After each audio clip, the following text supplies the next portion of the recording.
തൃശൂരിൽ പൂരാവേശം.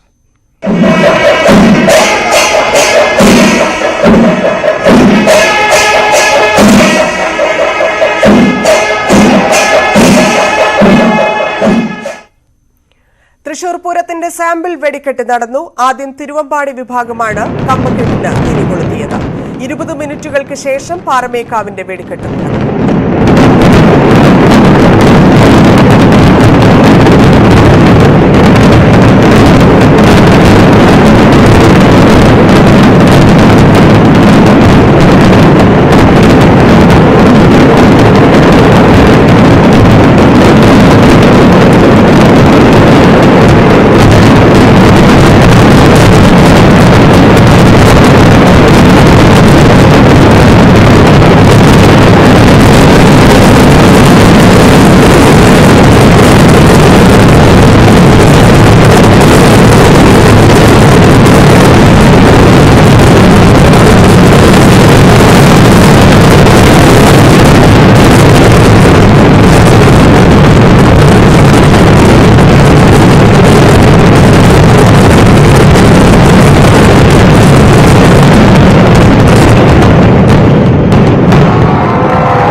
CV അനുമോദ് ചേരുന്നു. അനുമോദ, വർണ്ണാഭമായ വെടിക്കെട്ട്, സാമ്പിൾ വെടിക്കെട്ട് നടന്നിരിക്കുന്നു. എന്തൊക്കെയാണ് തൃശൂർ പൂരവുമായി ബന്ധപ്പെട്ടുള്ള വിവരങ്ങൾ?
CV അനുമോദ് ചേരുന്നു. അനുമോദ്, പൂരത്തിനൊരുങ്ങി തൃശൂർ സാമ്പിൾ വെടിക്കെട്ട്, വർണ്ണാഭമായ വെടിക്കെട്ട് നടന്നു. എന്താണ് പൂരവുമായി ബന്ധപ്പെട്ടുള്ള ഏറെയുടെയാണ് തിരുവമ്പാടി വിഭാഗമാണ് സാമ്പിൾ വെടിക്കെട്ടിന് ആദ്യം തീ കൊളുത്തിയത്. 2 മിനിറ്റോളം മാത്രമാണ് ആദ്യഘട്ടത്തിൽ തിരുവമ്പാടിയുടെ സാമ്പിൾ നീണ്ടു നിന്നത്. പൂർണ്ണമായിട്ടും വർണ്ണം നിറഞ്ഞ ശബ്ദാനമായ കമ്പത്തിന് തിരുവമ്പാടി തിരി കൊളുത്തിയതോടെ സാമ്പിൾ വെടിക്കെട്ടിന് തുടക്കമായി. അതിനുശേഷം അരമണിക്കൂറോളം സമയമെടുത്തതിനു ശേഷമാണ് പാറമേക്കാവിന്റെ സാമ്പിൾ വെടിക്കെട്ട് തുടങ്ങിയത്. 5 മിനിറ്റോളം പാറമേക്കാവിന്റെ സാമ്പിൾ വെടിക്കെട്ട് നീണ്ടുനിന്നു. ആകാശത്ത് വിവിധ വർണ്ണങ്ങളിലുള്ള വിസ്മയം തീർത്തുകൊണ്ടും അതുപോലെ തന്നെ ശബ്ദഗാംഭീര്യം നിറഞ്ഞ കഥനകളുടെയും കൂട്ടപ്പൊരിശലുമെല്ലാമായി അക്ഷരാർത്ഥത്തിൽ ആസ്വാദകരെ സാമ്പിൾ വെടിക്കെട്ടിന്റെ ആസ്വാദനം മറ്റൊരു തലത്തിലേക്ക് കൊണ്ടുപോകാൻ പാറമേക്കാവിന്റെ സാമ്പിൾ വെടിക്കെട്ടിന് സാധിച്ചു. അതിനുശേഷം വീണ്ടും 2 വിഭാഗക്കാരും മത്സരിച്ച് വർണ്ണക്കഥനകൾ തിരികൊളുത്തിയതോടെ സാമ്പിൾ വെടിക്കെട്ടിന് സമാപനമായി. ഏതാണ്ട് 1 മണിക്കൂറിലധികം സമയം ഈ സാമ്പിൾ വെടിക്കെട്ട് നീണ്ടുനിന്നു. അല്പം മഴയ്ക്കുള്ള ഭീഷണി, മഴയുടെ ഭീഷണി നിലവിലുണ്ടായിരുന്നെങ്കിലും ചാറ്റൽ മഴ ഉണ്ടെങ്കിൽ പോലും സാമ്പിൾ വെടിക്കെട്ടിന് അത് വലിയ തടസ്സമായില്ല എന്നതാണ് ആശ്വാസമാകുന്നത്. ഇനി നാളെയാണ് പൂരത്തിന്റെ വിളംബര ചടങ്ങ്. അതോടെ തൃശൂർ പൂർണ്ണമായിട്ടും പൂരത്തിരക്കിലേക്ക് വഴിമാറുകയാണ്. ധന്യ.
മറ്റന്നാളാണ് പൂരം. ഇടവേളയ്ക്ക് ശേഷം മറ്റു വാർത്തകൾ.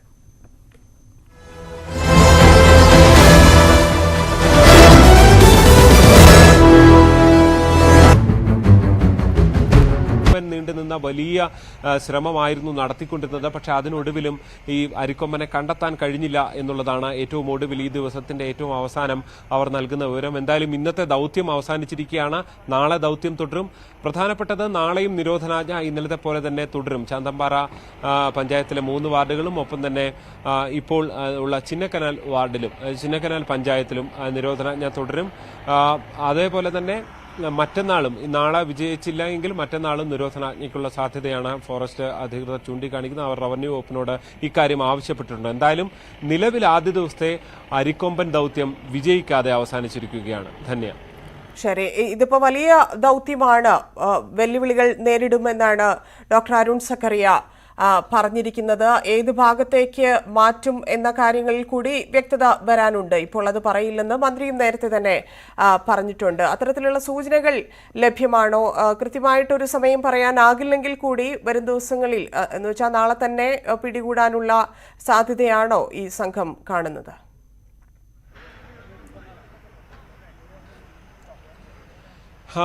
ധന്യ, അരിക്കൊമ്പനെ പിടിച്ച് വെടിവെക്കുക എന്നുള്ളതിനപ്പുറത്തേക്ക് ഇപ്പോഴത്തെ പ്രധാന ദൌത്യമായി മാറിയിരിക്കുന്നത് അരിക്കൊമ്പൻ എവിടെയെന്ന് കണ്ടെത്തുക എന്നതാണ്.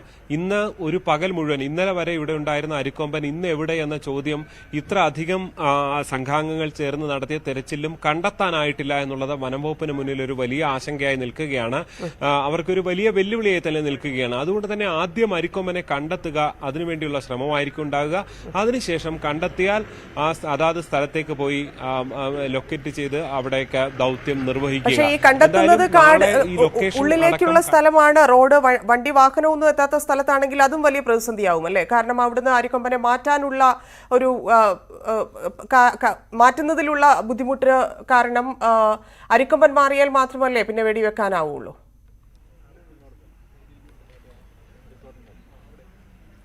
ധന്യ, അവിടെയും ഉള്ള മറ്റൊരു ഓപ്ഷൻ അരിക്കൊമ്പനെ കണ്ടെത്തുക എന്നുള്ളത് തന്നെയാണ്. കണ്ടെത്തിയാൽ അതാത് സ്ഥലത്ത് നിന്ന് സൗകര്യപ്രദമായ സ്ഥലത്തേക്ക് ഓടിച്ച് പടക്കവും മറ്റും കത്തിച്ചെറിഞ്ഞ് അവിടെ നിന്ന് മാറ്റി സൗകര്യപ്രദമായ സ്ഥലത്തേക്ക് എത്തിക്കുക എന്നുള്ളതാണ്.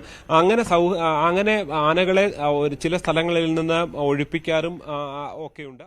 Today we were not able to locate the Arikomban, so we have wind up our operation. So we are telling all the line department to go back. And tomorrow again we are going for the operation. Tomorrow morning, early morning, our team will again start tracking this Arikomban. And if it is there, then by 8 o'clock we will again start the operation. And tomorrow, if weather condition is okay, we will go with the operation. If it is not okay, then Matanal again we will go with the operation. Now again 144 we have requested our sub-collector to issue 144. Matana also 144 will be there. Is there any hints that Arikomban stands anywhere? No, we are that is the main issue. Full day we are try to locate that one. So we are not able to locate it. Tracking continue. Tracking will be done. Today night also? Night like 2 staff because full day staff is like they want rest also. Yesterday night they have started. So early morning we will start tracking. And if it is there, then we will go with the operation. Same operation. നാളെ mission തുടരും. നാളെ mission is there. അപ്പോൾ ഈ tracking team ആണോ എന്നൊരു സംശയം കൂടെ ഉണ്ട്. അതിലാണ് ഇത് പിന്നെ ഈ ചക്കക്കൊമ്പം വന്നതുകൊണ്ട് ഇത് അവിടുന്ന് മാറിപ്പോയെന്നാ പറയുന്നത്. വെളുപ്പിനെ വരെ അവിടെ ഉണ്ടായിരുന്നോ? വെളുപ്പിനെ വരെ ഉണ്ടായിരുന്നു. ചക്കക്കൊമ്പം വന്നതുകൊണ്ട് ഈ അരിക്കൊമ്പൻ അവിടുന്ന് മാറിയെന്നാണ് പറയുന്നത്. അപ്പൊ ഇപ്പൊ എങ്ങോട്ട് പോയി കരുതുന്നത്? ചിലപ്പോ ശങ്കരവാണിയമ്മട്ടക അല്ലെങ്കിൽ 7 ഏക്കർ ആ ഭാഗത്തോണ്ട് അവിടെ നോക്കുന്നുണ്ട്. അവിടെ കൺഫർമേഷൻ ഉണ്ടോ അവിടെ ഉള്ളതായിട്ട് കൺഫർമേഷൻ ഇല്ല. ശ്രമം അവസാനിപ്പിച്ചോ? അതോ അവസാനിപ്പിച്ചിട്ടില്ല. അത് സമയമൊക്കെ തീരുമാനിക്കുന്ന വനംവകുപ്പാണ്. ഈ 3 മണി സമയമുണ്ടോ? അങ്ങനെ സമയമൊന്നുമില്ല, വനംവകുപ്പാണ് അത് തീരുമാനിക്കുന്നത്. നിങ്ങളുടെ സേവനം എത്ര മണി വരെയൊക്കെ ആവശ്യം? നമ്മുടെ സേവനം അവര് കൊട്ടാരക്കര പോലീസ് കസ്റ്റഡിയിലെടുത്ത് ജാമ്യത്തിൽ വിട്ടയച്ച പ്രതി തൂങ്ങി മരിച്ച നിലയിൽ കണ്ടെത്തി. പൂയപ്പള്ളി നെല്ലിപ്പറമ്പ് സ്വദേശി അജിയെയാണ് വീട്ടിലെ കിടപ്പുമുറിയിൽ തൂങ്ങി മരിച്ച നിലയിൽ കണ്ടെത്തിയത്. സംഭവത്തിൽ അന്വേഷണം ആവശ്യപ്പെട്ട് പിതാവ് ഗോപാലകൃഷ്ണപിള്ള പോലീസിൽ പരാതി നൽകി. വിവരങ്ങളുമായി വിനീഷ് ചേരുന്നു കൊട്ടാരക്കരയിൽ നിന്ന്. വിനീഷ്, എന്തിനായിരുന്നു ഇദ്ദേഹത്തെ പോലീസ് കസ്റ്റഡിയിലെടുത്തിരുന്നത്?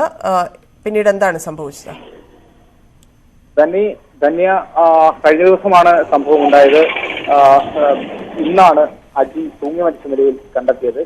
വീട്ടിൽ കിടപ്പുമുറിയിൽ തൂങ്ങി മരിച്ച നിലയിൽ കണ്ടെത്തുകയായിരുന്നു. സംഭവവുമായി ബന്ധപ്പെട്ട് കഴിഞ്ഞ ദിവസം അജിയുടെ ഭാര്യ കൊട്ടാരക്കരയിൽ ഒരു ബ്യൂട്ടി പാർലറിൽ ജോലി ചെയ്തു വരുന്നുണ്ട്. അവിടെ എത്തുകയും ഇരുവരും തമ്മിൽ വഴക്ക് ഉണ്ടാവുകയും ചെയ്തു എന്നാണ് പറയുന്നത്. വഴക്ക് വലിയ സംഘർഷത്തിലേക്ക് എത്തിയപ്പോൾ തന്നെ നാട്ടുകാരും കൊട്ടാരക്കര പോലീസും ഇടപെട്ട് പ്രശ്നം ശാന്തമാക്കുകയും അജിയെ പോലീസ് കസ്റ്റഡിയിലെടുക്കുകയും ചെയ്തു. തുടർന്ന് ജാമ്യത്തിലിറങ്ങിയ അജി വീട്ടിലെത്തുകയും അജിക്ക് ഏറ്റ മനോവിഷമവും പോലീസിൽ നിന്നും ക്രൂരമർദ്ദനം ഏൽക്കേണ്ടി വന്നു എന്നെല്ലാം വീട്ടുകാരോട് പറയുകയും ചെയ്തു. തന്റെ ഭാര്യയുടെയും കുട്ടികളുടെയും മുന്നിൽ വെച്ച് തന്നെ പോലീസ് മർദ്ദിച്ചു എന്നെല്ലാം പിതാവിനോട് പറഞ്ഞതായിട്ടാണ് പിതാവ് പോലീസിന് നൽകിയ പരാതിയിൽ തന്നെ പറയുന്നത്. അങ്ങനെ ഇന്ന് ശവസംസ്കാര നടപടികൾ ശവസംസ്കാരമെല്ലാം കഴിഞ്ഞു. തുടർന്നാണ് പിതാവ് പോലീസിൽ പരാതി നൽകിയത്. പൂയപ്പള്ളി സ്റ്റേഷനിലാണ് ഗോപാലകൃഷ്ണപിള്ള ഇപ്പോൾ പരാതി നൽകിയിരിക്കുന്നത്. പോലീസിൽ നിന്നും ഏറ്റ, അതുപോലെ തന്നെ ഭാര്യയിൽ നിന്നും ഏൽക്കേണ്ടി വന്ന മനോവിഷമത്തെ തുടർന്നാണ് തന്റെ മകൻ മരിക്കാനിടയായത് എന്നാണ് പരാതിയിൽ പറയുന്നത്. സംഭവത്തിൽ പൂയപ്പള്ളി പോലീസ് കേസെടുത്ത് അന്വേഷണം ആരംഭിച്ചു എന്നാണ് നമുക്കിപ്പോൾ അറിയാൻ കഴിയുന്നത്. നന്ദി വിനീഷ്. തിരുവനന്തപുരത്ത് 14 വയസ്സുകാരി ലഹരി ഉപയോഗിച്ച് മരിച്ച സംഭവത്തിൽ ദുരൂഹതയേറുന്നു. പഠിക്കാൻ മിടുക്കിയായിരുന്നുവെന്നാണ് പെൺകുട്ടിയെക്കുറിച്ച് സ്കൂൾ അധികൃതരും സുഹൃത്തുക്കളും പറയുന്നത്. ക്ലാസ്സിലെ ഏറ്റവും മിടുക്കിയായിരുന്ന വിദ്യാർത്ഥിനി, അധ്യാപകർക്ക് പ്രിയങ്കരി, ക്ലാസ് ലീഡർ. അവളെക്കുറിച്ച് അധ്യാപകർക്ക് പറയാനേറെയുണ്ട്. ലഹരി ഉപയോഗിക്കുമായിരുന്നു എന്ന് വിശ്വസിക്കാനാകാതെ വിറങ്ങലിച്ച് അധ്യാപകർ. 9:15 പോലീസ് വാനിൽ സ്കൂളിലെത്തും. 3:30 അതേ ബസ്സിൽ മടങ്ങിപ്പോകും. സ്കൂളിന് പുറത്തു പോകാനോ ലഹരി ഉപയോഗിക്കാനോ ഒരു സാധ്യതയുമില്ല. ലഹരി ഉപയോഗിച്ചാൽ ഉണ്ടാകാൻ സാധ്യതയുള്ള ശാരീരിക ബുദ്ധിമുട്ടുകളൊന്നും ഒരിക്കൽ പോലും അവൾ പ്രകടിപ്പിച്ചിട്ടില്ലെന്ന് ക്ലാസ് ടീച്ചർ പറയുന്നു. സ്കൂളിലെ വിനോദയാത്രയിലും സജീവമായി പങ്കെടുത്തു. എപ്പോഴും കൂട്ടുകാർക്കൊപ്പം സന്തോഷവതിയായി കാണാറുള്ള കുട്ടി. കൂട്ടുകാർക്കും കുട്ടിയെക്കുറിച്ച് മോശം അഭിപ്രായമില്ല. മുടങ്ങാതെ ക്ലാസ്സിൽ ഹാജരാകും. വർഷാന്ത്യ പരീക്ഷയിലും നല്ല മാർക്ക്. പിന്നെ എങ്ങനെ അവൾ ലഹരിക്കടിമയായിരുന്നുവെന്ന് വിശ്വസിക്കുമെന്ന് അധ്യാപകർ ചോദിക്കുന്നു. ഇത് തന്നെയാണ് മരണത്തിലെ ദുരൂഹത വർദ്ധിപ്പിക്കുന്നത്. ഒപ്പം ആശങ്കയും. ന്യൂസ് 18 തിരുവനന്തപുരം. തിരുവനന്തപുരത്ത് ലഹരി ഉപയോഗത്തെ തുടർന്ന് പെൺകുട്ടി മരിച്ച സംഭവം രക്ഷിതാക്കളെ ആശങ്കയിലാഴ്ത്തുന്നതായി വി ഡി സതീശൻ. ലഹരി മാഫിയ അഴിഞ്ഞാടുന്നത് സർക്കാർ ഗൌരവത്തോടെ നോക്കിക്കാണുന്നില്ലെന്നും പ്രതിപക്ഷ നേതാവ് പറഞ്ഞു. യാതൊരുവിധ സർവൈലൻസും നടക്കുന്നില്ല. ലഹരിയുടെ സോഴ്സ് പിടിക്കാൻ വേണ്ടിയിട്ടുള്ള ശ്രമം നടത്തുന്നില്ല. അതിനൊരു പൊളിറ്റിക്കൽ പേട്രണേജ് ഉണ്ട്, രാഷ്ട്രീയ രക്ഷാകർതൃത്വമുണ്ട്. ഭരണകക്ഷി ലോക്കലായി നടത്തുന്ന ഒരു പേട്രണേജാണ് കേരളത്തിലെ ലഹരി മാഫിയയെ നിലനിർത്തുന്നത്. അത് ഭരണകൂടം വളരെ ഗൗരവത്തോടുകൂടി കാര്യം ചെയ്തില്ലെങ്കിൽ കേരളത്തിലെ ഒരു പെൺകുട്ടി, 14 വയസ്സുകാരിയായ ഒരു പെൺകുട്ടിക്ക്, നിഷ്കളങ്കയായ ഒരു പെൺകുട്ടിക്കുണ്ടായ ദൗർഭാഗ്യകരമായ അന്ത്യം കേരളത്തിലെ രക്ഷിതാക്കളെയെല്ലാം അരക്ഷിതത്വത്തിലാക്കുന്ന, നമ്മളെ ഭയപ്പെടുത്തുന്ന, നമ്മളെ ഭീതിപ്പെടുത്തുന്ന ഒരു വാർത്തയാണ്. ഗവൺമെന്റ് ഗൗരവത്തോടുകൂടി ഈ ലഹരി മാഫിയയെ അടിച്ചമർത്താൻ സംസ്ഥാനത്ത് പുറപ്പെട്ടില്ലെങ്കിൽ കേരളം അപകടത്തിലേക്ക് പോകുമെന്ന് ഞങ്ങൾ ഒരിക്കൽ കൂടി മുന്നറിയിപ്പ് നൽകി. ദി കേരള സ്റ്റോറി സിനിമ ബഹിഷ്കരിക്കാൻ ആഹ്വാനം ചെയ്ത് സാംസ്കാരിക മന്ത്രി സജി ചെറിയാൻ. കേരളത്തിനുള്ള സൌഹാർദ്ദപരമായ അന്തരീക്ഷത്തെ തകർക്കുക എന്ന ലക്ഷ്യത്തോടെ സംഘപരിവാറിനു വേണ്ടി തയ്യാറാക്കിയ സിനിമയാണിത്. കേരളത്തിലെ മതനിരപേക്ഷ മനസ്സുള്ളവർ ഒന്നടങ്കം സിനിമ ബഹിഷ്കരിക്കണമെന്നും മന്ത്രി സജി ചെറിയാൻ പറഞ്ഞു. ഇത് കേരളത്തെ അങ്ങേയറ്റം അവമാനിക്കുന്നതിന്, കേരളത്തിൽ ഇന്നുള്ള സൗഹാർദ്ദപരമായ അന്തരീക്ഷത്തെ തകർക്കുക എന്ന ലക്ഷ്യത്തോട് സംഘപരിവാറിന് വേണ്ടി തയ്യാറാക്കിയ ഒരു സിനിമയായിട്ടാണ് കാണുന്നത്. കലാപകലുഷിതമായ അന്തരീക്ഷത്തിലൂടെ രാഷ്ട്രീയ മുന്നേറ്റത്തിന് തയ്യാറെടുപ്പ് നടത്തി വിജയിച്ച ശൈലി കേരളത്തിലും നടപ്പാക്കാൻ വേണ്ടിയുള്ള സംഘപരിവാറിൻ്റെ ആസൂത്രിത നീക്കമാണ് ഈ സിനിമ എന്നതാണ് വസ്തുത. ഇത് ഒരു കാരണവശാലും കേരളീയ സമൂഹത്തിന് അംഗീകരിക്കാൻ കഴിയില്ല. ഈ നീക്കം ഉപേക്ഷിക്കണം. ഒരു കാരണവശാലും ഇതിനെ അംഗീകരിക്കാൻ കഴിയില്ല. ഇത് കേരളത്തെ ഭിന്നിപ്പിക്കുന്നതിന് വേണ്ടി, കേരളത്തെ ജനങ്ങളുടെ മനസ്സിൽ തെറ്റിദ്ധാരണ പടർത്തി ഭാവി രാഷ്ട്രീയം ലക്ഷ്യം വെച്ചുകൊണ്ടുള്ള ആസൂത്രിത നീക്കമായിട്ടാണ് ഞങ്ങളിതിനെ കാണുന്നത്. ഇതിനെതിരായിട്ടുള്ള ശക്തമായ വികാരം കേരളത്തിലെ എല്ലാ വിഭാഗം ജനങ്ങളുടെ ഭാഗത്തു നിന്നും ഉയർന്നു വരണം എന്ന കാര്യമാണ് എനിക്ക് അഭ്യർത്ഥിക്കാനുള്ളത്. ഈ സിനിമയെ കേരളത്തിലെ ജനങ്ങളാകെ ബഹിഷ്കരിക്കണം. ഈ കേരളത്തിൻ്റെ മതനിരപേക്ഷമായ അവസ്ഥ വെച്ചുകൊണ്ട്, ആ മനസ്സ് വെച്ചുകൊണ്ട് കേരളത്തിലെ മതനിരപേക്ഷ മനസ്സുള്ള മുഴുവൻ ആളുകൾ ഈ സിനിമ ബഹിഷ്കരിക്കണം. അത് ഏതെങ്കിലും നിയമത്തിൻ്റെ അടിസ്ഥാനത്തിൽ കൊണ്ടുവന്നിട്ട് കാണിക്കാനുള്ള ചിലപ്പോൾ തയ്യാറെടുപ്പ് നടന്നാൽ പോലും, ഏതെങ്കിലും തിയേറ്റർ ഉടമ അത് അംഗീകരിച്ച് പ്രദർശിപ്പിച്ചാൽ പോലും ജനങ്ങൾ ഈ സിനിമ ബഹിഷ്കരിക്കണം. കാരണം ഇത് ഭിന്നിപ്പിക്കാൻ വേണ്ടിയുള്ള ഒരു സിനിമ, ആസൂത്രിതമായി സംഘപരിവാർ തയ്യാറാക്കിയ ഒരു സിനിമയാണ്. ദി കേരള സ്റ്റോറി സംഘപരിവാർ അജണ്ടയെന്ന് പ്രതിപക്ഷ നേതാവ്. എല്ലാവരെയും തെറ്റിദ്ധരിപ്പിക്കുന്ന സിനിമയാണ്. ഏത് വിവരത്തിന്റെ അടിസ്ഥാനത്തിലാണ് ഈ സിനിമ തയ്യാറാക്കിയതെന്നും വി ഡി സതീശൻ ചോദിച്ചു. അത് എല്ലാവരെയും തെറ്റിദ്ധരിപ്പിക്കുന്ന ഒരു സിനിമയാണ്. ട്രെയിലർ മാത്രമല്ല കണ്ടത്, അതിന്റെ സംവിധായകന്റെ വിശദീകരണവും കേട്ടു. താങ്കളുടെ ചോദ്യത്തിൽ ചോദിച്ചതുപോലെ 32,000-ലധികം സ്ത്രീകളെ കേരളത്തിൽ നിന്ന് IS റിക്രൂട്ട് ചെയ്തു എന്നുള്ള വ്യാജ വാർത്തയാണ്, വ്യാജ ഇൻഫർമേഷനാണ്, തെറ്റായ വിവരമാണ് ആ സിനിമയിലൂടെ പ്രചരിപ്പിക്കുന്നത്. ഇതൊരു സംഘപരിവാർ അജണ്ടയാണ്. കേരളത്തിന്റെ സൗഹാർദ്ദപരമായ മണ്ണിൽ വിഷവിത്തുകൾ പാകാൻ വേണ്ടിയിട്ടുള്ള ഒരു സിനിമയാണിത്. ഇവിടെ ഭിന്നിപ്പുണ്ടാക്കുക, ജനങ്ങളുടെ ഇടയിൽ ഭിന്നിപ്പുണ്ടാക്കി ജനങ്ങളെ തമ്മിലടിപ്പിച്ച് അതിൽ നിന്ന് ചോര കുടിക്കാൻ വേണ്ടിയിട്ടാണ് ഈ പരിശ്രമം നടത്തുന്നത്. മാമുക്കോയ്ക്ക് ചലച്ചിത്ര ലോകം വേണ്ടത്ര ആദരവ് കൊടുത്തില്ലെന്ന് ടി പത്മനാഭൻ. മരിക്കണമെങ്കിൽ എറണാകുളത്ത് പോയി മരിക്കണമെന്നത് ശരിയാണ്. മുമ്പ് സംവിധായകൻ രഞ്ജിത്തും ഇക്കാര്യം പറഞ്ഞിട്ടുണ്ട്. സംവിധായകൻ VM വിനുവിന്റെ വാക്കുകളോട് യോജിക്കുന്നുവെന്നും അദ്ദേഹം പറഞ്ഞു. മാമുക്കോയുടെ സംസ്കാര ചടങ്ങിൽ പ്രമുഖ താരങ്ങൾ പങ്കെടുക്കാത്തതിൽ പരാതിയില്ലെന്ന് മകൻ മുഹമ്മദ് നിസാർ. വിവാദങ്ങൾ അവസാനിപ്പിക്കണം. മമ്മൂട്ടിയും മോഹൻലാലും അവരുടെ സാഹചര്യങ്ങൾ അറിയിച്ചിരുന്നു. പലർക്കും പല തിരക്കുകളും ഉണ്ടാകും. പിതാവിനു വേണ്ടി ഇനി പ്രാർത്ഥനകൾ മാത്രം മതിയെന്നും മുഹമ്മദ് നിസാർ കോഴിക്കോട് പ്രതികരിച്ചു. സർക്കാരിന്റെ അനുമതിയില്ലാതെ സിനിമയിലും സീരിയലിലും പോലീസുകാർ അഭിനയിക്കുന്നതിനെതിരെ നടപടിയുമായി DGP. അഭിനയിക്കുന്നതിന് മുൻകൂർ അനുമതി വാങ്ങണമെന്ന് 2015 സർക്കാർ നിർദ്ദേശിച്ചിരുന്നു. ഇതിനുള്ള മാർഗനിർദ്ദേശങ്ങളും പുറത്തിറക്കിയിരുന്നു. അപേക്ഷ സമർപ്പിച്ച ശേഷം അനുമതി ലഭിക്കുന്നതിന് മുൻപായി കലാപ്രവർത്തനങ്ങളിൽ ഏർപ്പെടുന്ന സംഭവങ്ങൾ വർദ്ധിച്ചതിനെ തുടർന്നാണ് DGP നടപടികൾ കർശനമാക്കിയത്. കേരള സർക്കാർ ജീവനക്കാരുടെ പെരുമാറ്റച്ചട്ടം 1960 48 വകുപ്പ് അനുസരിച്ച് സർക്കാർ അനുമതിയില്ലാതെ സിനിമയിലോ സീരിയലിലോ അഭിനയിക്കാൻ പാടില്ല. കലാപ്രവർത്തനത്തിൽ ഏർപ്പെടുന്നതിന് പ്രത്യേക അപേക്ഷ സമർപ്പിച്ച് സർക്കാരിൽ നിന്ന് മുൻകൂർ അനുമതി വാങ്ങണം. സർക്കാർ ഓരോ കേസും പ്രത്യേകം പരിശോധിച്ച് തീരുമാനമെടുക്കും. പോലീസ് വകുപ്പിൽ ജോലി നോക്കുന്ന നിരവധി ഉദ്യോഗസ്ഥർ സർക്കാർ അനുമതിക്കായി അപേക്ഷ സമർപ്പിച്ച ശേഷം മുൻകൂർ അനുമതി ലഭിക്കുന്നതിന് മുൻപ് ഇത്തരം പരിപാടികളിൽ പങ്കെടുക്കുന്നതായി DGPയുടെ സർക്കുലറിൽ പറയുന്നു. അഭിനയിക്കുന്നതിന് അനുമതിക്കായി ഉദ്യോഗസ്ഥർ പ്രത്യേക ഫോമിൽ അപേക്ഷ നൽകണം. അഭിനയിക്കാനായി പോകേണ്ട തീയതിക്ക് 1 മാസം മുൻപ് യൂണിറ്റ് മേലധികാരിയുടെ ശുപാർശ ഉൾപ്പെടുത്തി പോലീസ് ആസ്ഥാനത്ത് അപേക്ഷ നൽകണം. ഇങ്ങനെ ചെയ്യാത്ത ഉദ്യോഗസ്ഥർക്കെതിരെ അച്ചടക്ക നടപടി സ്വീകരിക്കുമെന്നും DGP വ്യക്തമാക്കി. ന്യൂസ് 18 തിരുവനന്തപുരം. ഇടവേള. സംസ്ഥാനത്ത് വൈദ്യുതി യൂണിറ്റിന് മാസം തോറും 20 പൈസ വരെ കൂടും. ഇതിനായി കേന്ദ്ര നിർദ്ദേശത്തിൽ ചെറിയ മാറ്റങ്ങൾ വരുത്തി കരട് ചട്ടം തയ്യാറാക്കി. സംസ്ഥാന വൈദ്യുതി റെഗുലേറ്ററി കമ്മീഷനാണ് താരിഫ് നിർണയ ചട്ടങ്ങളിൽ ഭേദഗതി വരുത്തിയത്. വൈദ്യുതി വാങ്ങുന്നതിന് അധിക ചെലവുണ്ടാകുമ്പോഴാണ് ബോർഡ് ഇന്ധന സർചാർജ് ഇനത്തിൽ തുക പിരിച്ചെടുക്കുന്നത്.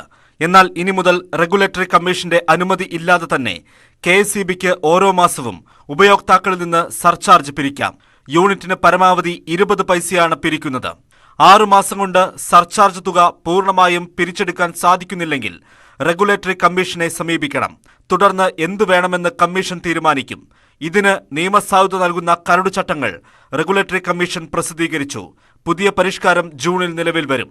ഇതോടൊപ്പം പ്രസരണ ലൈനുകളും സബ്സ്റ്റേഷനുകളും സ്ഥാപിക്കാൻ സ്വകാര്യ കമ്പനികൾക്ക് അനുമതി നൽകാനുള്ള വ്യവസ്ഥയും കരട് ചട്ടങ്ങളിലുണ്ട്. സർക്കാർ നിശ്ചയിക്കുന്ന പദ്ധതി ചെലവിനേക്കാൾ കൂടുകയാണെങ്കിൽ സ്വകാര്യ പങ്കാളിത്തത്തോടെ പദ്ധതി നടപ്പാക്കാം. ലാഭകരമായ പദ്ധതി നടപ്പാക്കുന്നവർക്ക് ടെൻഡർ വിളിച്ചു നൽകും. കരട് ചട്ടങ്ങൾ സംബന്ധിച്ച് ഉപയോക്താക്കൾക്ക് റെഗുലേറ്ററി കമ്മീഷനെ അഭിപ്രായം അറിയിക്കാം. ഇതിന്റെ അടിസ്ഥാനത്തിൽ കമ്മീഷൻ തെളിവെടുപ്പ് നടത്തും. തുടർന്ന് ജൂൺ 1 മുമ്പ് അന്തിമ ചട്ടം വിജ്ഞാപനം പുറത്തിറക്കും. ന്യൂസ് 18 തിരുവനന്തപുരം. PFI ഹർത്താലിലുണ്ടായ നാശനഷ്ടങ്ങളിൽ നഷ്ടപരിഹാരം ആവശ്യപ്പെട്ട് KSRTC ക്ലെയിംസ് കമ്മീഷണറെ സമീപിച്ചു. 5 കോടിയോളം നഷ്ടപരിഹാരം നൽകണമെന്നാവശ്യപ്പെട്ടാണ് KSRTCയുടെ പ്രത്യേക അപേക്ഷ. 53 ബസ്സുകൾക്ക് നാശനഷ്ടമുണ്ടായെന്നാണ് KSRTC അറിയിച്ചത്. ഹർത്താൽ നേരിടാൻ പോലീസിന് ചെലവായ തുക പോപ്പുലർ ഫ്രണ്ട് ഭാരവാഹികളിൽ നിന്ന് ഈടാക്കാൻ ഹൈക്കോടതി അനുമതി നൽകിയിരുന്നു. പെരുമ്പാവൂരിൽ തീച്ചൂളയിൽ വീണ അതിഥി തൊഴിലാളിയുടെ മൃതശരീരം കണ്ടെത്തി. ഇന്ന് രാവിലെ തുടങ്ങിയ തെരച്ചിലിലാണ് മൃതദേഹം കണ്ടെത്തിയത്. ഇന്നലെ രാവിലെയാണ് ദാരുണമായ സംഭവം നടന്നത്. പെരുമ്പാവൂർ ഓടക്കാലി യൂണിവേഴ്സൽ പ്ലൈവുഡ് കമ്പനിയിലെ മാലിന്യം വലിയ കുഴിയിൽ നിക്ഷേപിച്ച ശേഷം തീ കത്തിക്കുന്നതിനിടയിലാണ് സംഭവം. മാലിന്യം കത്തിച്ച ശേഷം വാട്ടർ പമ്പ് ഉപയോഗിച്ച് നനയ്ക്കുന്നതിനിടെ കൽക്കത്ത സ്വദേശിയായ നസീർ 15 അടി താഴ്ചയുള്ള തീച്ചൂളയിലേക്ക് വീഴുകയായിരുന്നു. വിവരമറിഞ്ഞ അഗ്നിശമന സേന സ്ഥലത്തെത്തി രക്ഷാപ്രവർത്തനം ആരംഭിച്ചെങ്കിലും നസീറിനെ കണ്ടെത്താനായില്ല. തുടർന്ന് ഇന്ന് രാവിലെ തെരച്ചിൽ പുനരാരംഭിച്ചപ്പോഴാണ് ശരീരാവശിഷ്ടങ്ങൾ കണ്ടെത്തിയത്. മാലിന്യക്കുഴിയുടെ നീളവും വ്യാപ്തിയും രക്ഷാപ്രവർത്തനത്തിന് തടസ്സമായി. മണ്ണുമാന്തി യന്ത്രങ്ങൾ ഉപയോഗിച്ച് സമാന്തരമായി കുഴിയുണ്ടാക്കിയാണ് മൃതദേഹം പുറത്തെടുത്തത്. ന്യൂസ് 18 കൊച്ചി. തൈക്കാട് ആശുപത്രിയിൽ നവജാത ശിശുവിനെ വിൽപ്പന നടത്തിയ സംഭവത്തിൽ അമ്മയ്ക്ക് വേണ്ടി തെരച്ചിൽ ഊർജിതമാക്കി തമ്പാനൂർ പോലീസ്. കുഞ്ഞിനെ വിറ്റവർക്കും വാങ്ങിയവർക്കുമെതിരെയാണ് കേസ്. വാങ്ങിയ കരമന സ്വദേശിയിൽ നിന്ന് തമ്പാനൂർ പോലീസ് മൊഴി രേഖപ്പെടുത്തി. നിയമ തടസ്സം ഉള്ളതുകൊണ്ടായിരുന്നു ഇതുവരെ പോലീസിന് FIR രേഖപ്പെടുത്താൻ കഴിയാതെ പോയത്. പരാതിക്കാർ ഇല്ലാത്തതിനാൽ കോടതിയിൽ പ്രത്യേകം റിപ്പോർട്ട് സമർപ്പിച്ച ശേഷം അനുമതി തേടി കേസ് എടുക്കുകയായിരുന്നു. കുഞ്ഞിനെ വാങ്ങിയ കരമന സ്വദേശിയുടെ മൊഴി പൂർണ്ണമായി പോലീസ് മുഖവിലേക്ക് എടുത്തിട്ടില്ല. വീട്ടുജോലിക്ക് നിന്നപ്പോഴുള്ള പരിചയത്തിൽ കുഞ്ഞിനെ വാങ്ങി എന്നാണ് മൊഴി. എന്നാൽ കരമന സ്വദേശി കോവളത്ത് റിസോർട്ടിൽ ജോലിക്ക് നിന്നതായി പോലീസിന് വിവരം ലഭിച്ചിട്ടുണ്ട്. ഇവർക്കിടയിൽ ഇടനിലക്കാർ ഉണ്ടോ എന്ന കാര്യം പരിശോധിക്കുന്നു. 3 ലക്ഷം രൂപയ്ക്കായിരുന്നു കുഞ്ഞിന്റെ വിൽപ്പന. പ്രസവത്തിന് മുമ്പ് തന്നെ 52,000 രൂപ അഡ്വാൻസായി നൽകിയിരുന്നു. മുൻകൂട്ടി തീരുമാനിച്ചുള്ള വിൽപ്പനയാണെന്ന് ഇതോടെ പോലീസിന് മനസ്സിലാവുകയും ചെയ്തു. ശിശുക്ഷേമ സമിതിയുടെ സംരക്ഷണത്തിലാണ് കുഞ്ഞ്. പൊഴിയൂർ സ്വദേശിനിയാണ് കുഞ്ഞിന്റെ അമ്മയെന്ന് പ്രാഥമിക വിവരം പോലീസിന് ലഭിച്ചിരുന്നു. എന്നാൽ അവർ ഇപ്പോൾ അവിടെയില്ലെന്ന് അന്വേഷണത്തിൽ വ്യക്തമായി. കരിയം ഭാഗത്ത് ഇവരുടെ മൊബൈൽ ഫോൺ ടവർ ലൊക്കേഷൻ ലഭിക്കുകയും ചെയ്തു. ന്യൂസ് 18 തിരുവനന്തപുരം. 7 വിദ്യാർത്ഥികൾക്ക് നേരെ ലൈംഗികാതിക്രമം നടത്തിയ അധ്യാപകന് 29 വർഷം കഠിന തടവും 2.5 ലക്ഷം രൂപ പിഴയും. എറണാകുളം നടമുറി മഞ്ഞപ്രയിലെ പലട്ടി ബെന്നി പോളിനെയാണ് പെരിന്തൽമണ്ണ അതിവേഗ പ്രത്യേക കോടതി 2 കേസുകളിലായി ശിക്ഷിച്ചത്. ഹയർ സെക്കൻഡറി അധ്യാപകനാണ് ബെന്നി പോൾ. 2017 പെരിന്തൽമണ്ണ പോലീസ് എടുത്ത കേസുകളിലാണ് ശിക്ഷ. പിഴത്തുക ഇരകളായ കുട്ടികൾക്ക് നൽകും. എലത്തൂർ ട്രെയിൻ തീവെപ്പ് കേസിൽ പ്രതി ഷാറുഖ് സൈഫിയെ കസ്റ്റഡിയിൽ വേണമെന്ന എൻഐഎയുടെ ആവശ്യം കലൂർ എൻഐഎ കോടതി അംഗീകരിച്ചു. അടുത്ത മാസം 2 മുതൽ 8 വരെ ഷാറുഖ് സൈഫിയെ കസ്റ്റഡിയിൽ വിടും. ഡിജിറ്റൽ തെളിവുകൾ പരിശോധിച്ച ശേഷം കസ്റ്റഡിയിൽ വാങ്ങാമെന്നാണ് എൻഐഎ കോടതിയെ അറിയിച്ചത്. ഇതിന്റെ അടിസ്ഥാനത്തിലാണ് കോടതി നടപടി. ഇതുവരെ ശേഖരിച്ചിട്ടുള്ള തെളിവുകൾ കുറ്റകൃത്യത്തിന് തീവ്രവാദ സ്വഭാവമുണ്ടെന്ന് വ്യക്തമാക്കുന്നതായി എൻഐഎയുടെ കസ്റ്റഡി അപേക്ഷയിൽ പറയുന്നു. കർണാടകയിൽ തെരഞ്ഞെടുപ്പ് ഒരുക്കം.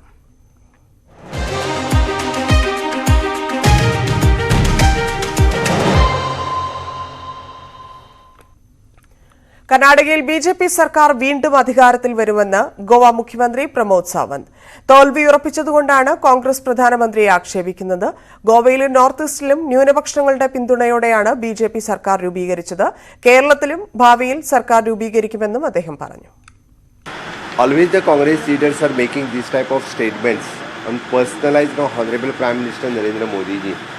I think the Congress is losing the ground. They have realized they are losing the Karnataka once again. BJP is winning with full majority in the Karnataka. BJP is always believe in Sabka Saath Sabka Vikas. So definitely in northeastern state we having the full majority government in also in the state of the Goa. Being in the minority also, so many minority Catholic community, they are the minister in the my cabinet itself. So always we are keeping the good relations with everyone. We are believing in Sabka Saath Sabka Vikas. So I think in Kerala also in future will form the government. തീവ്രവാദത്തിനെതിരെ ഒന്നിച്ചു പോരാടുമെന്ന് Shanghai സഹകരണ കൂട്ടായ്മയിലെ യോഗത്തിൽ പ്രതിരോധ മന്ത്രി രാജ്നാഥ് സിംഗ്. സഹകരണ കൂട്ടായ്മയിലെ പ്രതിരോധ മന്ത്രിമാരുടെ യോഗത്തിൽ ഡൽഹിയിൽ സംസാരിക്കുകയായിരുന്നു രാജ്നാഥ് സിംഗ്. ക്രൌഡ് ഫണ്ടിംഗ്, സമൂഹമാധ്യമങ്ങൾ തുടങ്ങിയവ ഇതിനായി തീവ്രവാദ സംഘടനകൾ ഉപയോഗിക്കുകയാണെന്നും രാജ്നാഥ് സിംഗ് പറഞ്ഞു. റഷ്യ, ചൈന തുടങ്ങിയ രാജ്യങ്ങളിലെ പ്രതിരോധ മന്ത്രിമാർ യോഗത്തിൽ പങ്കെടുക്കുന്നുണ്ട്. പാക് പ്രതിരോധ മന്ത്രി ഓൺലൈനായി യോഗത്തിൽ പങ്കെടുത്തു. യോഗം ഡൽഹിയിൽ പുരോഗമിക്കുന്നു. റെസ്ലിംഗ് ഫെഡറേഷൻ ഓഫ് ഇന്ത്യ തലവൻ ബ്രിജ്ഭൂഷൺ ശരൺ സിംഗിനെതിരെ ഡൽഹി പോലീസ് കേസെടുത്തു. പ്രതിഷേധം തുടരുന്ന ഗുസ്തി താരങ്ങൾ നടപടിയെ സ്വാഗതം ചെയ്തു. വിജയത്തിലേക്കുള്ള ആദ്യപടിയാണ് ഇതെന്നും പ്രക്ഷോഭം തുടരുമെന്നും കായിക താരങ്ങൾ വ്യക്തമാക്കി. ബിജെപി എംപിയെ എല്ലാ സ്ഥാനങ്ങളിൽ നിന്നും നീക്കം ചെയ്യണമെന്നും പ്രതിഷേധക്കാർ ആവശ്യപ്പെട്ടു. ബ്രിജ്ഭൂഷൺ ശരൺ സിംഗിനെതിരെ ലൈംഗികാതിക്രമ ആക്ഷേപമുന്നയിച്ചാണ് ഗുസ്തി താരങ്ങൾ പ്രതിഷേധം ആരംഭിച്ചത്. ഗുസ്തി താരങ്ങൾ നൽകിയ ഹർജി സുപ്രീംകോടതി പരിഗണിക്കുമ്പോഴാണ് solicitor general Tushar Mehta FIR register ചെയ്യാനുള്ള പോലീസിന്റെ തീരുമാനം വ്യക്തമാക്കിയത്. ഗുസ്തി താരങ്ങളുടെ പ്രതിഷേധ രീതിയെ വിമർശിച്ച ഒളിമ്പിക് അസോസിയേഷൻ അധ്യക്ഷ PT ഉഷയുടെ പ്രസ്താവന വിവാദത്തിൽ. തെരുവിലെ സമരം കായിക മേഖലയ്ക്കും രാജ്യത്തിന്റെ പ്രതിച്ഛായയ്ക്കും ദോഷമാണെന്ന പരാമർശമാണ് വിവാദമായത്. വാക്കുകൾ വല്ലാതെ മുറിപ്പെടുത്തിയെന്ന് ഗുസ്തി താരം ബജ്രംഗ് പൂനിയ പറഞ്ഞു. സഹതാരങ്ങളുടെ നീതിപൂർവമായ പ്രതിഷേധത്തെ ഇകഴ്ത്തിക്കാട്ടാനുള്ള ശ്രമം ശരിയായില്ലെന്ന് കോൺഗ്രസ് നേതാവ് ശശി തരൂർ ട്വീറ്റ് ചെയ്തു. നടിയും മോഡലുമായ ജിയ ഖാൻ ആത്മഹത്യ ചെയ്ത കേസിൽ പ്രതിസ്ഥാനത്തുണ്ടായിരുന്ന സൂരജ് പാഞ്ചോളി കുറ്റവിമുക്തൻ. മുംബൈ സ്പെഷ്യൽ CBI കോടതിയുടേതാണ് വിധി. തെളിവുകളുടെ അഭാവം ചൂണ്ടിക്കാട്ടിയാണ് കോടതി സൂരജിനെ വെറുതെ വിട്ടത്. ബോളിവുഡ് ദമ്പതികളായ സെറീന വഹാബിന്റെയും ആദിത്യ പഞ്ചോലിയുടെയും മകനാണ് സൂരജ് പഞ്ചോളി. 2013 ജൂൺ 4-നാണ് മുംബൈ ജുഹുവിലെ വീട്ടിൽ ജിയ ഖാനെ തൂങ്ങി മരിച്ച നിലയിൽ കണ്ടെത്തിയത്. സൂരജിനെതിരെ ആത്മഹത്യാ പ്രേരണ കുറ്റം ചുമത്തിയായിരുന്നു പോലീസ് കേസെടുത്തത്. സുഡാനിലെ ആഭ്യന്തര കലാപത്തിൽ ഭയപ്പെടുത്തുന്ന ഓർമ്മകളുമായി കൊല്ലപ്പെട്ട ആൽബർട്ട് അഗസ്റ്റിന്റെ ഭാര്യയും മകളും കണ്ണൂർ ആൽക്കോട്ടെ വീട്ടിലെത്തി. സുഡാൻ ഉദുമൻ ആശുപത്രി മോർച്ചറിയിൽ സൂക്ഷിച്ച ആൽബർട്ട് അഗസ്റ്റിന്റെ മൃതദേഹം ഏപ്രിൽ 30-ന് ശേഷം നാട്ടിലെത്തിക്കാൻ കഴിയുമെന്ന പ്രതീക്ഷയിലാണ് കുടുംബം. സുഡാനിൽ ഈസ്റ്റർ ആഘോഷങ്ങൾക്ക് ശേഷം ഭർത്താവിനൊപ്പം നാട്ടിലേക്ക് മടങ്ങാനായിരുന്നു സബല്ലയുടെ തീരുമാനം. പക്ഷേ ആൽബർട്ടിന്റെ ചേതനറ്റ ശരീരം സുഡാനിലെ ആശുപത്രി മോർച്ചറിയുടെ തണുപ്പിൽ സൂക്ഷിച്ച് മകളുടെ കൈപിടിച്ച് സബല്ല നാട്ടിലേക്ക് മടങ്ങി. ഏക മകന്റെ മടങ്ങിവരവും കാത്തിരുന്ന പിതാവ് അഗസ്റ്റിൻ വിതുമ്പലടക്കി അവരെ സ്വീകരിച്ചു. 10 ദിവസം വെടിവെച്ചകൾക്കും ആശങ്കകൾക്കും നടുവിൽ ഖാർത്തൂമിലെ ഫ്ളാറ്റിലെ അടിത്തട്ടിൽ മകളെ ചേർത്ത് പിടിച്ചിരിക്കുകയായിരുന്നു സബല്ല. ആൽബർട്ടിന്റെ മൃതദേഹം പോലും വെടിയേറ്റ് മരിച്ച സ്ഥലത്തു നിന്നും നീക്കാനായത് 2 ദിവസം കഴിഞ്ഞാണ്. പിന്നീട് വെള്ളവും ഭക്ഷണവും പോലുമില്ലാതെ ദിവസങ്ങൾ. ഒടുവിൽ ഓപ്പറേഷൻ കാവേരിയിലൂടെ നടത്തിയതിന്റെ ആശ്വാസം. അപ്പോഴും ആൽബർട്ട് അഗസ്റ്റിന്റെ മൃതദേഹം എന്ന് നാട്ടിലെത്തിക്കാൻ കഴിയുമെന്ന ആശങ്കയിലാണ് ഉറ്റവർ. മിനിസ്റ്ററുമായിട്ട് ആ കാര്യങ്ങൾ ഡിസ്കസ് ചെയ്തു. അപ്പോൾ ബോഡി ഇങ്ങോട്ട് എത്തിക്കാനുള്ള എല്ലാ കാര്യങ്ങളും എംബസി ആയിട്ട് കോർഡിനേറ്റ് ചെയ്തിട്ട് മിനിസ്റ്റർ പ്രോമിസ് ചെയ്തിട്ടുണ്ട്. അത് 30-ാം തീയതി വരെ എയർപോർട്ടുകളൊന്നും ഓപ്പൺ ആവില്ല എന്ന് ഏവിയേഷൻ്റെ കൺഫർമേഷൻ ചെയ്തിരുന്നു. അപ്പോൾ അതിന് ശേഷം ഇനി എന്താണെന്നുള്ളത് 30-ാം തീയതിക്ക് ശേഷം അറിയാൻ പറ്റുള്ളൂ. സുഡാനിലെ ഉംദുർമൻ ആശുപത്രി മോർച്ചറിയിലാണ് ആൽബർട്ടിന്റെ മൃതദേഹം സൂക്ഷിച്ചിട്ടുള്ളത്. മൃതദേഹം നാട്ടിലെത്തിക്കാൻ കേന്ദ്ര സർക്കാരിന്റെ അടിയന്തര ഇടപെടൽ ഉണ്ടാകണമെന്നാണ് ഇവരുടെ ആവശ്യം. ശ്രീനി ആലക്കോട്ട്, ന്യൂസ് 18 കണ്ണൂർ. ഓസ്ട്രേലിയയിലെ മലയാളി വടംവലി പ്രേമികളുടെ ഇഷ്ടമത്സരമായ all Australia tug war of മത്സരങ്ങൾക്ക് മെയ് 13-ന് തുടക്കമാകും. ഗോൾഡ് കോസ്റ്റിലാണ് മത്സരങ്ങൾ നടക്കുക. ഗോൾഡ് കോസ്റ്റ് മലയാളി അസോസിയേഷനും സെവൻസ് യുണൈറ്റഡുമാണ് ഇത്തവണത്തെ സംഘാടകർ. വലിയ തുകകൾ സമ്മാനമായി ലഭിക്കുന്ന ടൂർണമെന്റിൽ ഓസ്ട്രേലിയയുടെ വിവിധ ഭാഗങ്ങളിൽ നിന്നുള്ള നിരവധി ടീമുകൾ മത്സരിക്കും. സെർവർ തകരാറ് കാരണം സംസ്ഥാനത്ത് റേഷൻ വിതരണം മുടങ്ങുന്നത് പതിവായതോടെ ബുദ്ധിമുട്ടിലാണ് സാധാരണക്കാർ. റേഷൻ വിതരണം സ്ഥിരമായി മുടങ്ങുന്നതോടെ പലയിടങ്ങളിലും ഉപഭോക്താക്കളും വ്യാപാരികളും തമ്മിലുള്ള വാക്കേറ്റങ്ങളും പതിവായി. അതേസമയം സെർവർ തകരാർ ഉടൻ പരിഹരിക്കുമെന്നാണ് അധികൃതർ നൽകുന്ന വിശദീകരണം. തുടർച്ചയായുള്ള സെർവർ തകരാറാണ് സംസ്ഥാനത്തെ റേഷൻ വിതരണത്തെ അവതാളത്തിലാക്കിയിരിക്കുന്നത്. കാർഡുമായി കടയിലെത്തുന്നവർക്ക് മണിക്കൂറുകൾ കാത്തുനിന്നാലും റേഷൻ സാധനങ്ങൾ ലഭിക്കാത്ത അവസ്ഥ. മാസാവസാനത്തിൽ റേഷൻ സാധനങ്ങൾ വാങ്ങാനെത്തിയവരാണ് കൂടുതൽ ബുദ്ധിമുട്ടിലായത്. 2 ആഴ്ചയായി മിച്ചം ശരിയല്ല പറഞ്ഞ് ഞങ്ങൾ പോവുകയാണ്. റേഷനും ഇല്ല, ഒന്നും ഇല്ലാതെ മിണ്ടാതെ വഴക്കിന് പറഞ്ഞ് മിണ്ടാതെ ഞങ്ങൾ പോകും. വേറെ ഒന്നും പറയാൻ പറ്റത്തില്ലല്ലോ, പ്രതികരിക്കാനൊന്നും പറ്റുന്നില്ലല്ലോ. അതിനൊരു പോംവഴി എന്താണെന്ന് വെച്ചാൽ കാണിക്കും. സെർവർ തകരാറിലായതോടെ റേഷൻ സാധനങ്ങൾ നൽകാൻ കഴിയാത്ത അവസ്ഥയിലാണ് വ്യാപാരികൾ. റേഷൻ സാധനങ്ങൾ ലഭിക്കാത്തതിനെ തുടർന്ന് പലയിടങ്ങളിലും വ്യാപാരികളും കാർഡ് ഉടമകളും തമ്മിലുള്ള വാക്കേറ്റങ്ങളും പതിവായി. ഞങ്ങൾക്ക് ഒരു നിവൃത്തിയില്ല, കട തുറന്നു ഇവിടെ ഇരിക്കാൻ. നാട്ടുകാരുടെ പ്രബോധനമായ ഒരു രീതിയിലുള്ള സംസാരം ഞങ്ങൾക്ക് വളരെ വിഷമമാണ്. ദിവസങ്ങളായി ഞങ്ങൾ അനുഭവിക്കുകയാണ്. ഞങ്ങൾ ഈ പോസ്റ്റ് മെഷീന് ഇന്നലെ ഓഫ് ആക്കിക്കൊണ്ട് ഇന്നലെ 11 മണി മുതൽ ഞങ്ങൾ സമരത്തിലായിരുന്നു. ഒരു പ്രയോജനം ഉണ്ടായില്ല. ഇന്നും അതുപോലെ തന്നെ സ്തംഭനാവസ്ഥയിലാണ്. റേഷൻ വിതരണം തടസ്സപ്പെടുന്നതിൽ പ്രതിഷേധിച്ച് കഴിഞ്ഞ ദിവസം റേഷൻ വ്യാപാരികൾ കടകളടച്ച് പ്രതിഷേധിച്ചിരുന്നു. അതേസമയം 29-ന് സെർവർ തകരാർ പരിഹരിക്കുമെന്നാണ് അധികൃതർ നൽകുന്ന വിശദീകരണം. ന്യൂസ് 18 പത്തനംതിട്ട. കേരള ചിക്കൻ പദ്ധതിയിൽ പണം മുടക്കിയ കർഷക കുടുംബങ്ങൾക്ക് വയനാട്ടിലെ ബ്രഹ്മഗിരി ഡെവലപ്മെന്റ് സൊസൈറ്റി പണം മടക്കി നൽകുന്നില്ലെന്ന പരാതിയുമായി ബ്രഹ്മഗിരി ചിക്കൻ ഫാമേഴ്സ് ഫെഡറേഷൻ രംഗത്ത്. 94 കർഷക കുടുംബങ്ങൾക്കായി ലഭിക്കാനുള്ളത് 3.5 കോടി രൂപയെന്നും കടബാധ്യത കാരണം ആത്മഹത്യയുടെ വക്കിലാണെന്നും കർഷക ഫെഡറേഷൻ ഭാരവാഹികൾ പറയുന്നു. വലിയ പ്രതീക്ഷയോടെയാണ് 2018 ഡിസംബർ 30-ന് മലപ്പുറത്ത് മുഖ്യമന്ത്രി കേരള ചിക്കൻ പദ്ധതി ഉദ്ഘാടനം ചെയ്തത്. കേരളത്തിന്റെ ആവശ്യമായ കോഴികളെ ഇവിടെ തന്നെ ഉൽപ്പാദിപ്പിക്കുക എന്നതായിരുന്നു ലക്ഷ്യം. 4 നോഡൽ ഏജൻസികളെയാണ് സർക്കാർ പദ്ധതി നടത്തിപ്പിന്റെ ഉത്തരവാദിത്തം ഏൽപ്പിച്ചത്. Brahmagiri development society, Kerala poultry mission, KEPCO, Kudumbashree ഇവയിൽ പാലക്കാട്, മലപ്പുറം, കോഴിക്കോട്, വയനാട്, കണ്ണൂർ, കാസർഗോഡ് എന്നീ 6 ജില്ലകളിലാണ് CPM വയനാട് ജില്ലാ കമ്മിറ്റിയുടെ നിയന്ത്രണത്തിലുള്ള ബ്രഹ്മഗിരി ഡെവലപ്മെന്റ് സൊസൈറ്റി ഫാം നടത്തി വന്നത്. ഈ പദ്ധതിയിൽ പങ്കാളികളായ കോഴി കർഷകർക്കാണ് മാസങ്ങളായിട്ടും പണം ലഭിക്കാത്തത്. ജനുവരിയിൽ പണം ആവശ്യപ്പെട്ട് ഇവർ സമരം നടത്തിയപ്പോൾ മാർച്ച് 31-ന് നൽകാമെന്നായിരുന്നു സൊസൈറ്റി അന്ന് നൽകിയ ഉറപ്പ്. മാർച്ച് 31-ന് എന്തായാലും നിങ്ങൾ പൈസ തരുന്നുള്ള ഒരു വ്യവസ്ഥയും ഞങ്ങൾക്ക് തന്നിട്ടുണ്ട്. അഥവാ തരാൻ പറ്റിയിട്ടില്ലെങ്കിൽ 1000 കോഴിക്ക് ഒരു ബാച്ച് കണക്കാക്കി പിന്നെ 5000 രൂപ നഷ്ടപരിഹാരമായിട്ട് തരാമെന്നും പറഞ്ഞിട്ടുണ്ടായിരുന്നു. പക്ഷേ ഞങ്ങൾക്ക് ഇപ്പോൾ സത്യം പറഞ്ഞാൽ അതും കിട്ടുന്നില്ല. 4 ഏജൻസികളിൽ ബ്രഹ്മഗിരി സൊസൈറ്റി മാത്രമാണ് കർഷകരിൽ നിന്ന് കോഴി ഒന്നിന് 130 രൂപ വീതം വാങ്ങിയത്. ഭീമമായ തുക മുടക്കി ഷെഡുകളും മറ്റ് അടിസ്ഥാന സൗകര്യങ്ങളും ഒരുക്കിയ കർഷകർ ലക്ഷക്കണക്കിന് രൂപ ബാങ്ക് വായ്പ എടുത്തു. ഇവരാണ് ഇപ്പോൾ പ്രതിസന്ധിയിലായിട്ടുള്ളത്. ഇപ്പോൾ ഞങ്ങൾ ബാങ്കിൽ നിന്ന് എടുത്തുകൊണ്ട് കൊടുത്ത പൈസയില്ല, ഈ ലോണും അടക്കാൻ പറ്റുന്നില്ല. ഞങ്ങളെ തൊഴിൽ തന്നെ ഇല്ലാതായിരിക്കുകയാണ് സത്യത്തിൽ. 2018-2019 വർഷത്തെ സംസ്ഥാന ബജറ്റിൽ 38 കോടി രൂപ വകയിരുത്തിയെങ്കിലും പണം ലഭിച്ചില്ല. പദ്ധതിക്ക് സർക്കാർ പ്രഖ്യാപിച്ച ഫണ്ടുകൾ ലഭിക്കാത്തതാണ് പ്രതിസന്ധിക്ക് കാരണമെന്ന് ബ്രഹ്മഗിരി വിശദീകരിക്കുന്നു. സമയബന്ധിതമായി സർക്കാർ സബ്സിഡി നൽകാത്തതിനാലും സൊസൈറ്റിയുടെ കെടുകാര്യസ്ഥിതിയുമാണ് പദ്ധതി പ്രതിസന്ധിയിലാക്കിയതെന്നാണ് കർഷകരുടെ ആരോപണം. തങ്ങളുടെ പരാതിയിൽ അടിയന്തര പരിഹാരമുണ്ടായില്ലെങ്കിൽ കുടുംബസമേതം സമരരംഗത്തിറങ്ങാനാണ് കർഷകരുടെ തീരുമാനം. ന്യൂസ് 18 വയനാട്. കമല കണ്ണിയമ്മയ്ക്ക് വിദ്യാഭ്യാസം നേടാൻ പ്രായം ഒരു തടസ്സമായില്ല. കേന്ദ്ര സർക്കാരിന്റെ പഠന ലിഗ്ന അഭിയാൻ സാക്ഷരതാ പദ്ധതിയിൽ ചേർന്ന് ഈ അമ്മ പരീക്ഷ എഴുതിയത് 108ാം വയസ്സിലാണ്. സംസ്ഥാനത്ത് തന്നെ ഏറ്റവും പ്രായം കൂടിയ സാക്ഷരതാ പഠിതാവാണ് കട്ടപ്പന വണ്ടൻമേട് സ്വദേശിനിയായ കമല കണ്ണിയമ്മ. ഇത് കമല കണ്ണി, പ്രായം 109. ആദ്യമായി അക്ഷരം പഠിച്ചത് കഴിഞ്ഞ വർഷം. കമലാക്കണ്ണി എന്ന പേര് ബുക്കിൽ ആദ്യമായി എഴുതിയതിന്റെ സന്തോഷം ഇനിയും മാറിയിട്ടില്ല.